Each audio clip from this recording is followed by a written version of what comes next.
some boxing from Sean as well. Though. And I think that.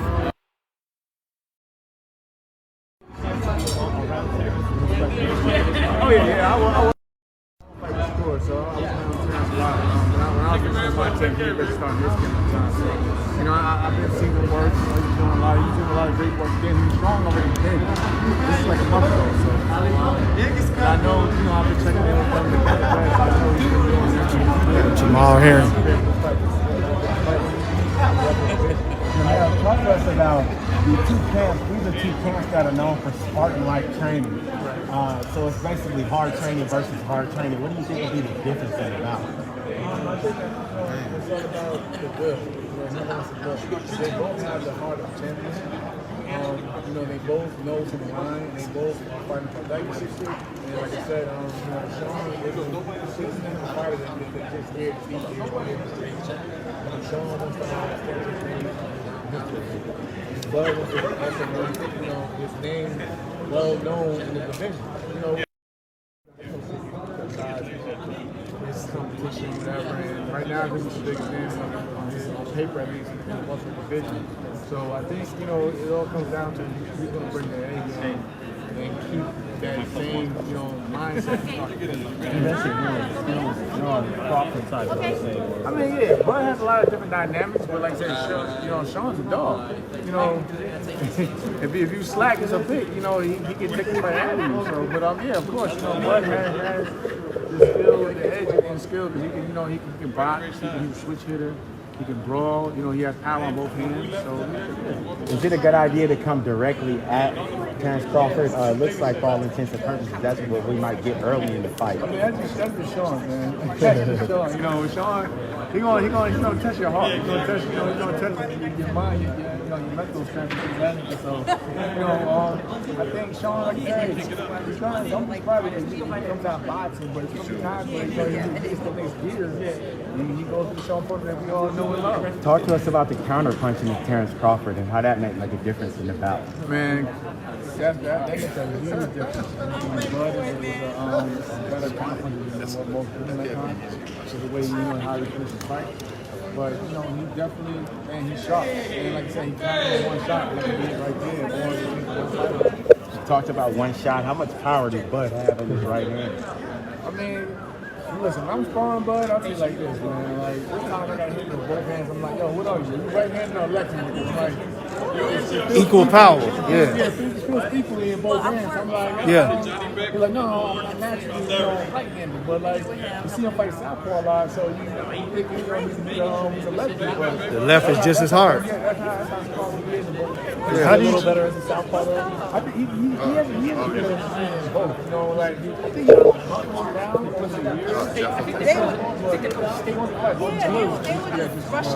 How do you expect him to handle the power of how do you expect Crawford to handle the aggressiveness of Sean Porter? I think he said this is not as bad.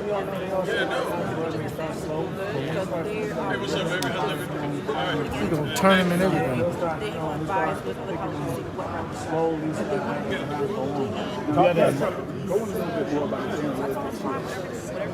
not like those the first few rounds. He will just like back down and smoke, go right at his opponent. Kind of like switch it up. I mean, the knee machine fight. Right. For him, he got a little issue, finding, his timing with the box. But then after a while, he had to just,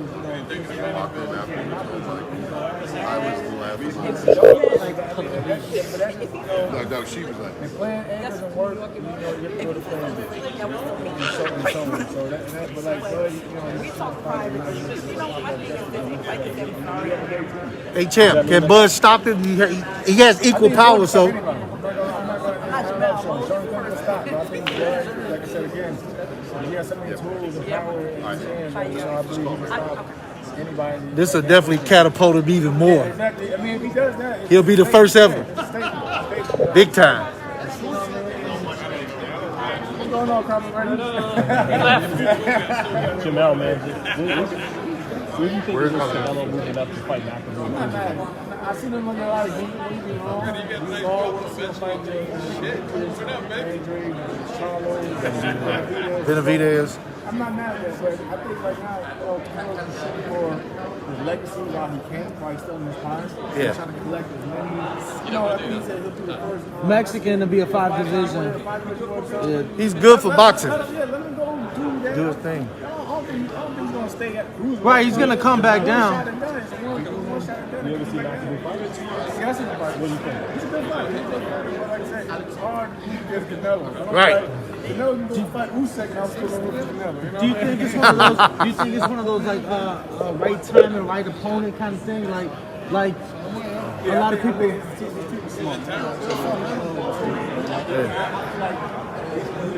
Good business. I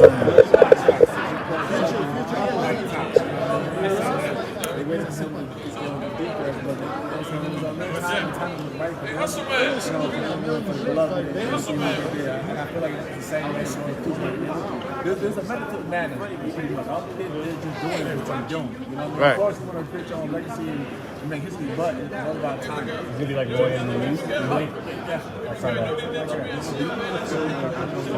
Bradley said that it's kind of like a cherry pick for Canelo to go up there where he got that he don't really want to say that type of stuff. Hey, 10 to 10. Do you kind of feel like that same way? I mean, like I said, man, like, you feel like,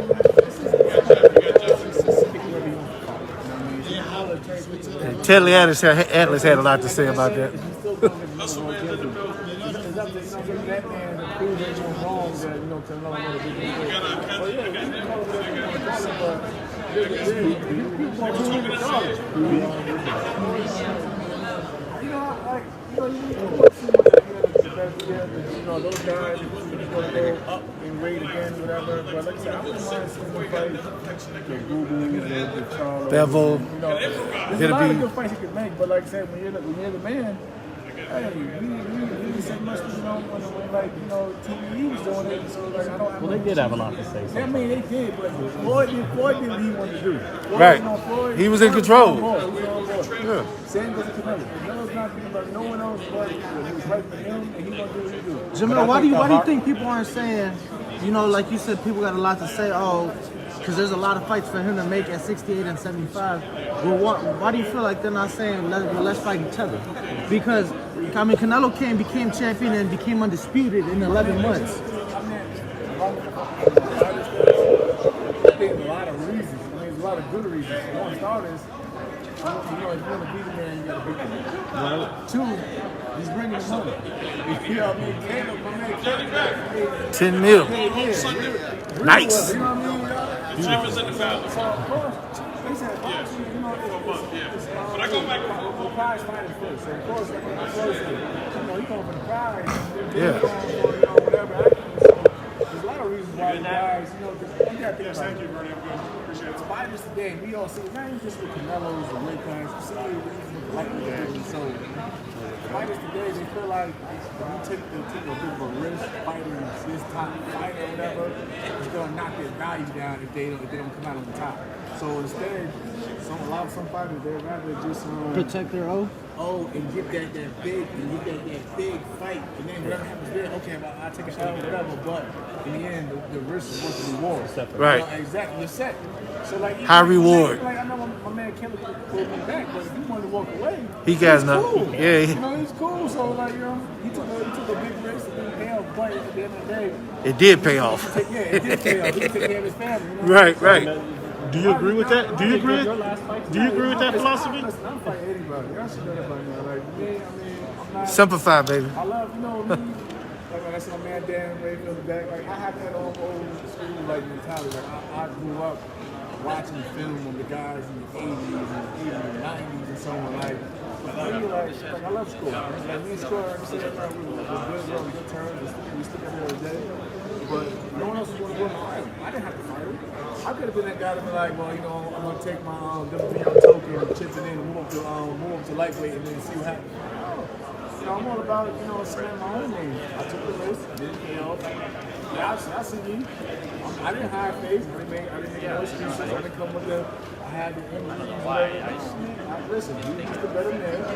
And he had the better, he had the better game plan. And that doesn't mean that, I can't go on to still fight other great fights and Like Bob said, it's not a death sentence. A lot of fighters today, they don't think that way. They think once they get knocked over their belt, It's over. no good to boxing, and that's it. But Yeah. you gotta start changing it. Jamel, you want to go up to lightweight or you want to stick at 30?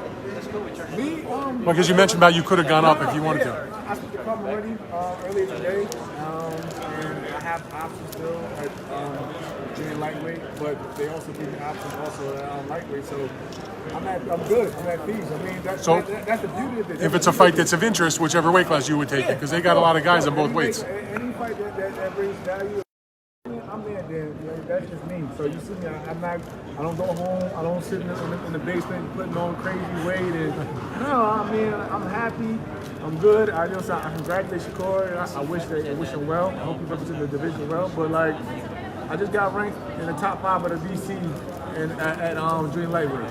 So if you put me in the title eliminator next, I'm fine with that because, like I said, I still want to fight guys like Oscar Valdez, or I want to look at the winner with the IBF championship at junior lightweight, or even we'll see what happens at lightweight. So I'm open for anything, and that's why I'm just staying positive, keeping the weight down, because once I get the date, I'm getting right back into the gym. A lot of people say would do with Valdez and even take days. I think Scores is going to be hard for anybody to beat. Like I said, He a different dude, man. I trained my ass off for that fight. I trained hard. I made no excuses. I trained hard.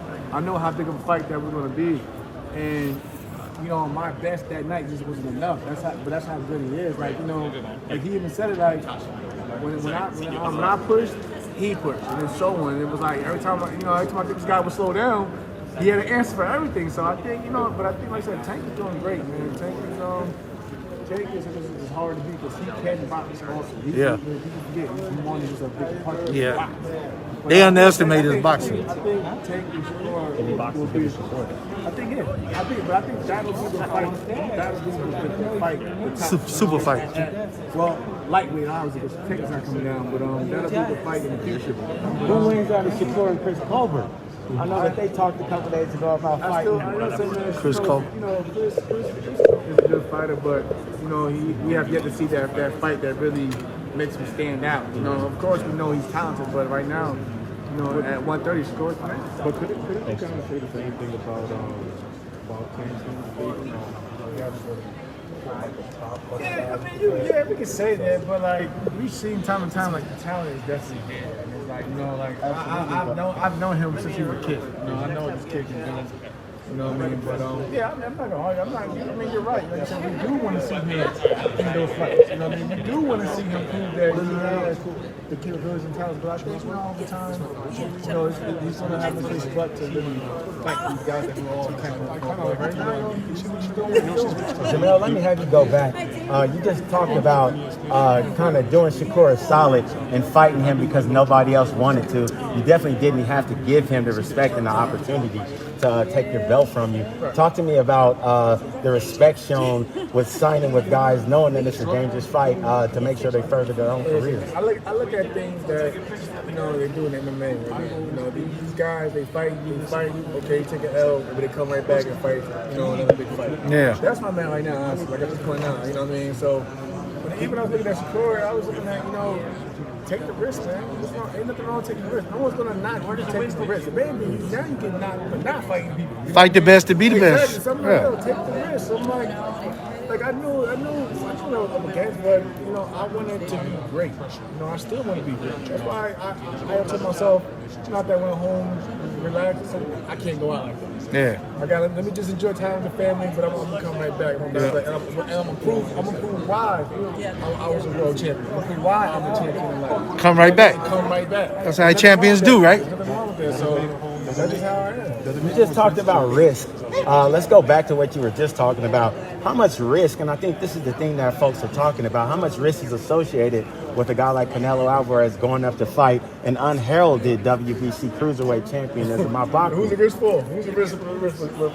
Listen, fighting Canelo is not really a risk fighting Canelo because Reward. exactly you can listen if you fight somebody like okay say like with Tech fight Isaac Isaac Cruz. yeah with Cruz that's a risk Right. you know that's a risk because say Isaac somehow comes out on top. This Pitbull's tough fight. Yeah, exactly. Tough fight. Then, it's back. The media's gonna hit you.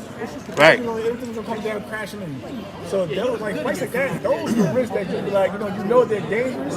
It's like, man, if you don't come out on top and come out big, it might set you back. But if you fight somebody like the dude could be a heavyweight. You fight Canelo, it's not really much of a risk for anybody. It's the reward. If Canelo somehow loses, okay, you risk you put the bigger man. That's all. You put the bigger man. You keep him short. If it goes the other way around, it just says that well he got paid for it, and it's Canelo pound number one. But what if people still kind of get criticized and chastised because a lot of people are looking at Makabo like yo, we never seen him fight. Well, a lot of people haven't seen him fight. And he's been knocked out twice. And he also hasn't fought since December of 2020. So it's like People looking when you start dissecting, of course you're gonna look at it as a cherry pick, and I get that, I understand that, but at the end of the day, it's like he's the lottery now.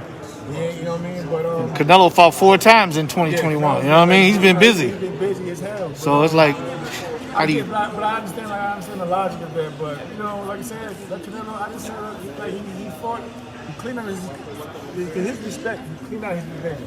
Let him go out there and do what he got to do. I guess you can say have his fun. He'll be back. He'll be back down, and we'll get to see the other fights we want to see. like how does it kind of work? Like kind of like with Roy Jones, he went all the way up to heavyweight, then he ended up going all the way back down to fight Antonio Tarver, and his chin pretty much went out. That's the risk. How does that kind of work?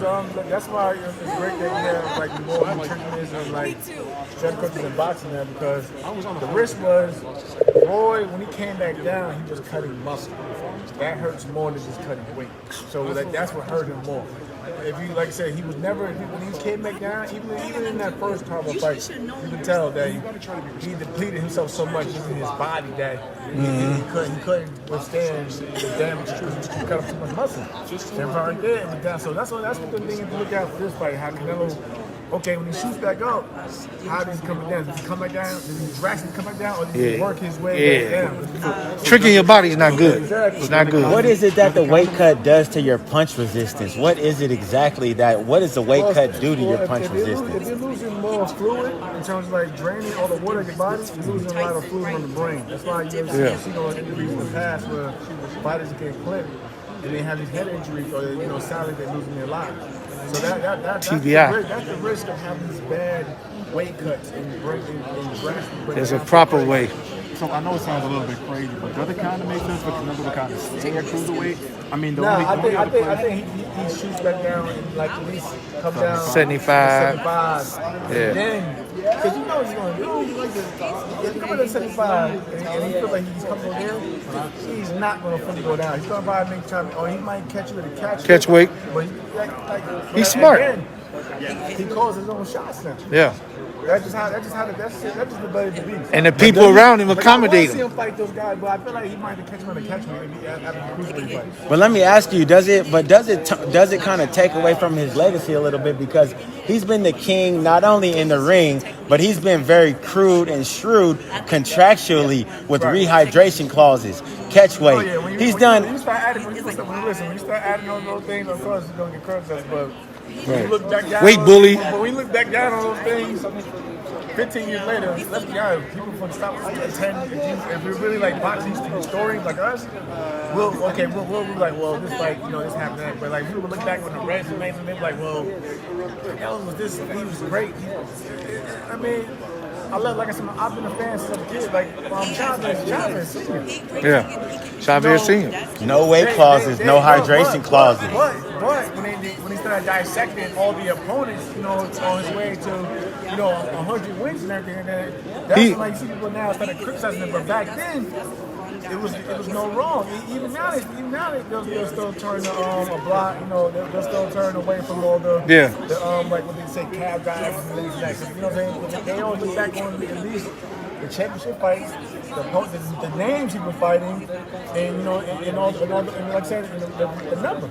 He want that Chavez praise. That's what he's doing. I really kind of hate asking this kind of question because you're like probably a nicer guy in boxing and you don't really like criticizing people. But like you know, Canelo does call all the shots pretty much, and like you know, Floyd pretty much is saying that like you know Tank called all the shots, like you know his division and stuff like that, and whatever. But it's obviously a difference where Canelo has fought pretty much everybody, just about. And Tank really hasn't. So is it kind of fair to be like, well, Tank doesn't really call the shots? You know what I mean? I mean, if Tank doesn't call the shots, you can't really criticize Tank. I mean, you know what I'm saying? The Tank is following the lead that's actually, well, the roadmap they have already, you know, paved out for him. Right. You know what I mean? The blueprint. I wanted to see him fight, you know, the Shakurs, like I said, of the world. And Bigger names. And Yeah. the Devin Haney. I want to see those fights. So, yeah, you know, that's a knock that I want to see him in those big fights. You know what I mean? If I'm being honest, the last real champion that way you fight, just they say, is what, the drive at times? Yeah. Whatever, but like I said, I know the man has the talent. He definitely has the talent, but like I said, they I feel like with them, they fight more in terms of being the draw and making the money. You know, whatever. You know what I'm saying? Some people have their own different motivations, but like for the fight fans, of course, we all want to see like, you know, the Ryan Garcia. I can't really say much Ryan. We don't know what Ryan gonna do. Right. But like we want to see like He's on hold. You know, the Jojo Diaz of the world and the Devin Haney's and you guys fight each other. Kind of talk on you, does it kind of make sense for you to, I mean, obviously you can still get a world title at 130 pounds, but does it kind of make more sense for you to be like, hey, I want to go to 135? I'm not gonna lie, my team told me yesterday, my strength coach told me last night, like I'm all fine with being at 130, but he was like, I feel like you'd be stronger at 135. 135. So, What do you walk around at? I'm walking around at 150. Oh, so yeah, you can have them 35, champ. So You'll be straight. What would be, I guess, like a hesitation on your point? Like, hey, you know, let me just go to No, 35. like I said, it's all about opportunity. So, if it makes sense, whatever road makes more sense, if you're getting, again, It's a business. A 12-round championship fight, that's the road I'll go. And just my last question for you, at everybody at 135, who's like the number one guy that you would want to fight? Because when you were at 30, you was always closing up with Chuck. It's my man Tio. Teofimo, yeah. Regardless of what they say about him being undisputed or not, Yeah. Tio, you know, he beat the man to beat the man. You know, so Devin's a good fighter, but he has his hands full also with my guy. I think that's going to be a really good fight with JoJo. Yeah. And so on. But yeah, like basically, what you see that Cambosa and Tio situation goes by, how that plays out, and go from there. Tio should come out on top. He would be your number one guy that you would want to Oh fight. yeah, Tio, that's number one. That's number one. You also, like I said, I'm here to play the best. The best out there, but like I said, we'll have to wait and see how it all plays out. But either at 35 or 30, you know what I mean, Tom Brady will make it happen. Jamel, it's been a couple of weeks since you fought. How's the body healing up? I see we're looking directly at the eye. How's the eye healing up? I actually will see a surgeon today. Thank God, like I said, the eye's healing up really well. Like I said, my main concern is because you look at my eye, I have a lot of cuts just over the right eye alone. Yeah. A bunch of cuts in Exactly, general. yeah. So Welcome to the life of boxing, huh? comes with the job, champ. I'm going to fight regardless, but Right. my team is more concerned with that. They want me to just go out there and fight, but I don't have to worry about being kettle. Right, So we're right. take care of it soon. Yeah, no rush. Jamel Herring. Thank you, Jamel. Gotcha. Appreciate it, brother. Good to see you, man. Thanks for your service, boss man. You remember me? That Jada Kiss came out.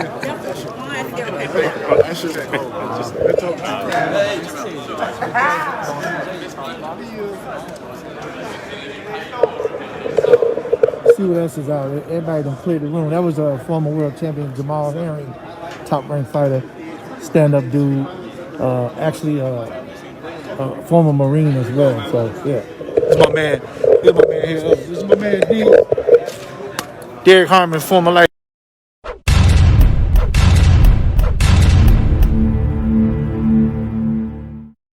Brawlers, baby.